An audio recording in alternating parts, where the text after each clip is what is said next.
All right, guys, welcome to your lesson on exercise and nutrition. So, before we get into it, we're going to go into just a short review of energy and food. So, humans require energy to function.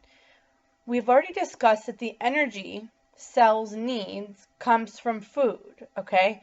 Food in science terms are things like carbs, carbohydrates, lipids, which are fats, and proteins. The same is true for the energy our bodies need, okay? So the total energy that a person uses depends on the following things: the type of activity the person is doing, the intensity of the activity, and the energy needed for basic life processes. So basic life processes are things like breathing. You're breathing no matter what type of activity you're doing, or no matter the intensity. System functions, so for your blood to be circulating, all of that still has to happen. Those are all considered basic life processes. The amount of energy required to maintain minimal essential life functions, so to keep your systems going and you breathing, is called the basal metabolic rate, or the BMR. And this energy comes from, humans get this energy. Okay, so there's natural energy highs and lows. Okay, so if you look at the y-axis, you see the metabolic rate and body temperature. So over time, you can see that it's going up and down. You can see that at 3 o'clock in the morning, the metabolic rate and body temperature are the lowest point, so you are resting. At 7-ish in the morning, energy levels are high soon after waking. See it start to dip right around noon. And then it dips even more after lunch, which is why it is essential for you guys to be eating fresh fruits and vegetables throughout the day. You see there's 2 snacks in there. There's one after breakfast, in between breakfast and lunch, which is going to be during your morning work cycle. And then there's one between lunch and dinner, which is going to be your afternoon work cycle. Your energy levels actually do dip. And you're actually at your physical peak between 4 and 7 p.m. You slow down again after dinner and towards midnight, and then you go back through the cycle of energy highs and lows once again. So this is why we are constantly saying it's important. Are you eating lunch? Are you having snacks? So if you've forgotten to start bringing fresh fruits and vegetables, you need to start bringing them again, because your body needs them. So food energy is measured in calories. So when you're checking the amount of calories for a product, what you're looking at is how much energy you're getting from that food. The amount of food energy that a person needs, so the amount of calories that a person needs, depends on the following 4 things: body weight, age, whether you're a male or a female, and what your activity level is. How the body uses food. So in order for the body to use food, so proteins, carbs, and lipids, for energy, it must first be digested and then combined with oxygen, which is it's called oxidized, when you combine the digested food with oxygen. And it turns into molecules that are absorbed and transported to the cells. And that's how your cells get food. Food's 3 primary components. Where do they go in the body? So we have fats. If you look on the left-hand side, the blue one is natural dietary fats. And then you have in the middle animal-based proteins, and at the bottom carbs. So natural dietary fats, if you look at the beginning and then in the middle, are converted to the end, and they are converted into body structure, muscles, brain, etc. In the middle, we have animal-based proteins that are broken down into amino acids and then converted into body structure. Carbs are broken down into glucose, sugar. Insulin's released, converts sugar to fat, and it's stored as fat. This is a cool little chart that shows you energy absorption over time.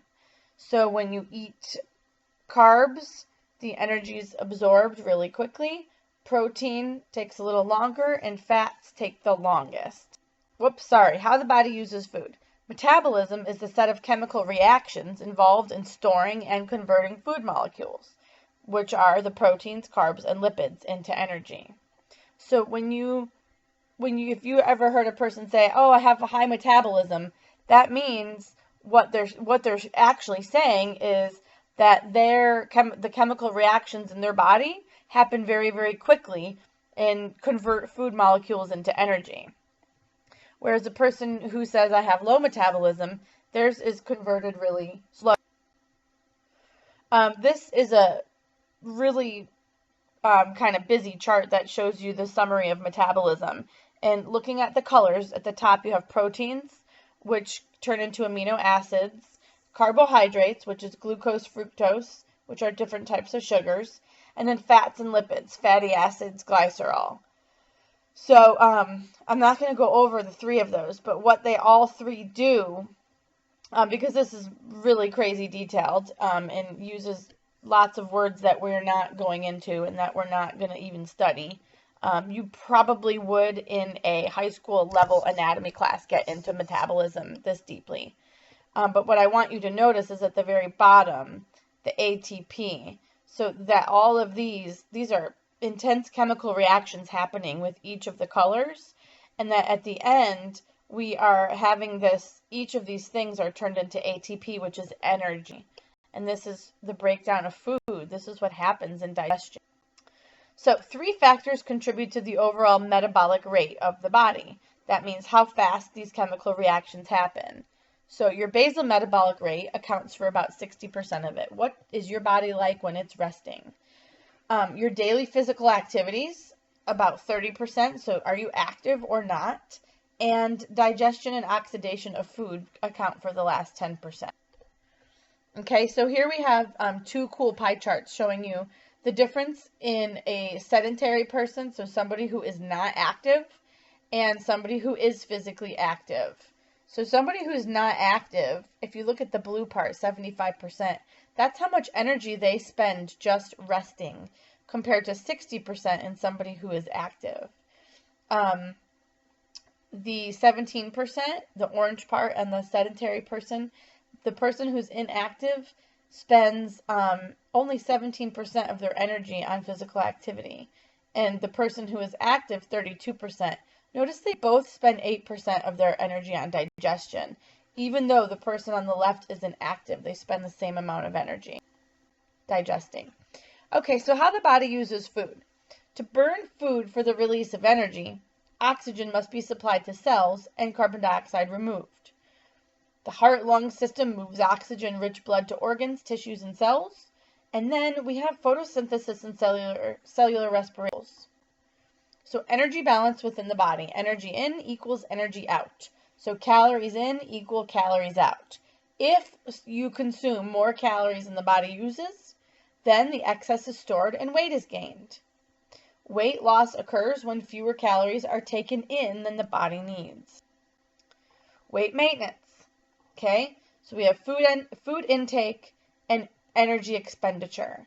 So you will maintain a balanced weight, ideally, if you eat as much food as you expend energy.